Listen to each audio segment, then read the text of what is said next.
global happenings today.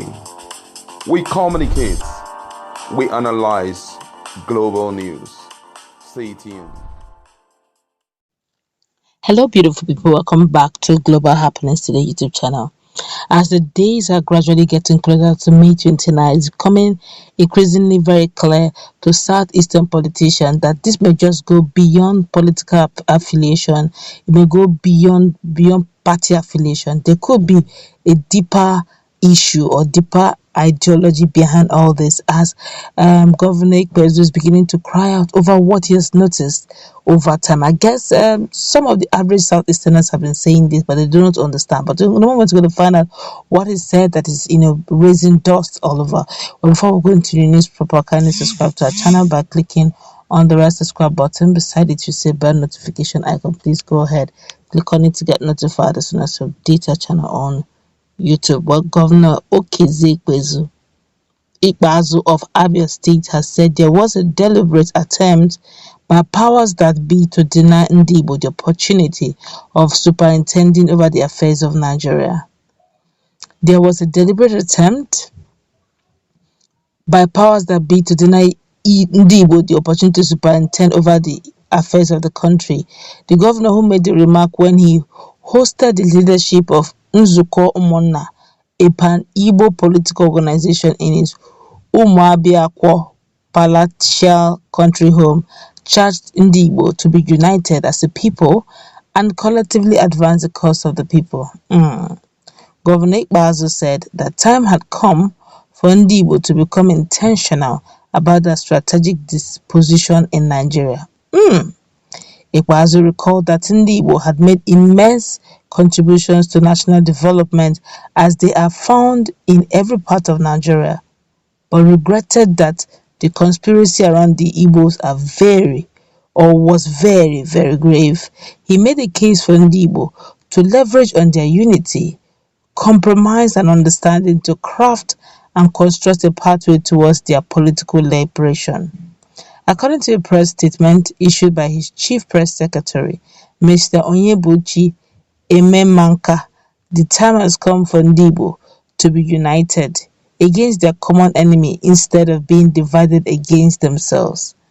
Igbo should not spend time fighting themselves, but rather forge a common front for their future in Nigeria, Ikpeazu said. The governor further said there was a need for Igbo to reflect on their relationship with other ethnic groups in the country. He advised Igbo to expand conversations around their political survival with a view to strengthening their relationship with other ethnic groups across the country.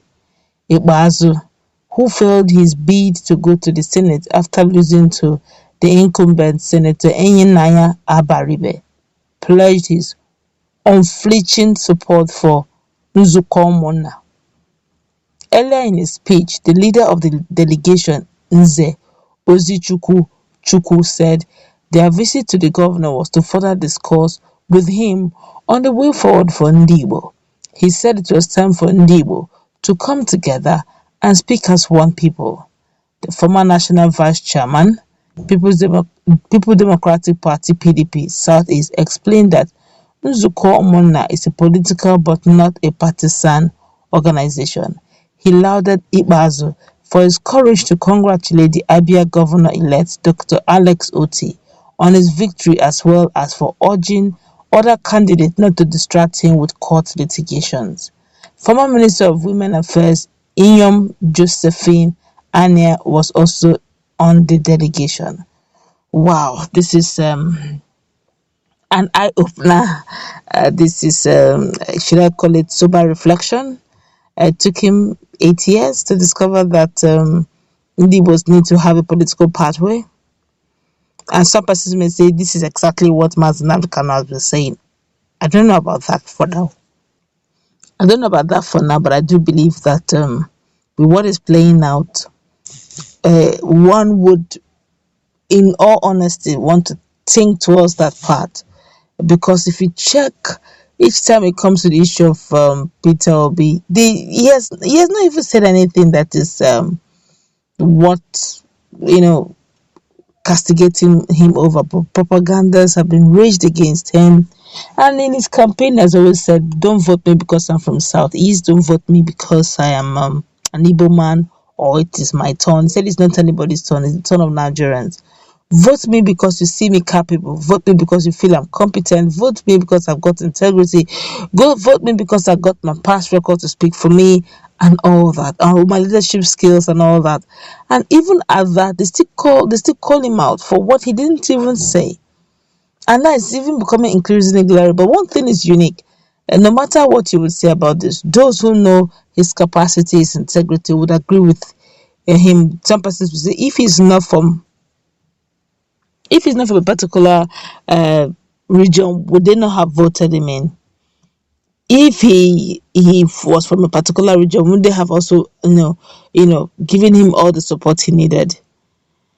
I think now with what is going on, many Nigerians or many Southeasterners, because I cannot forget what happened in Lagos State during the governorship election.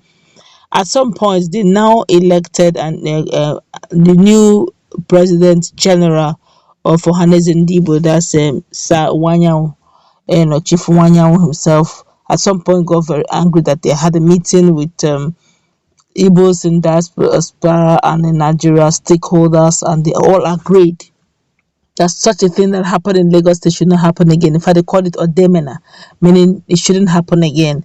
Where a lot of properties of people from the southeast was burnt down on under the guise of political affiliation and all. But with all this happening, and Nigerians are watching, it unfortunately to be some sort of sober reflection. Some persons will be wondering, the Biafran and Nigerian saga that took place many many years ago, are they still having the subtle look on it? But in all of this, I really must say kudos to the person of Peter Obi. He has been so calm, so calculated. He has never made, though he has the voice and the mandate of the people, though he has all it takes to just make a statement, and a lot of Nigerians will follow him. But he has always been calling for calm. He's always been calling for patience. He's been calling for people to look beyond the now, but they should look at the new Nigeria that is possible. And that's a rare one, I must say. And now Ikpeazu, going beyond the fact that he's a PDP member, but Peter Obi is a Labour Party member, but he's now looking at it that, is there something more than just LP? Could it be that there's something they don't want? Is there more to this? And it's now say, look, if there is more to it, maybe the Indians need to re-strategize, Southeastern need to re-strategize, maybe build more on the bridges and see how they could overcome this. But in all of this, just like Pa Debanjo will say, he said, look, whoever that will enter into the country, into leadership, the apex and leadership, which is the presidency, should look into regional restructuring, where every region will have some sort of power autonomy, so that together we'll grow as a nation, not just one sided being locked to the other side and feeling the pains of not developing. That's going to wrap it up. Let's put it in the comment section.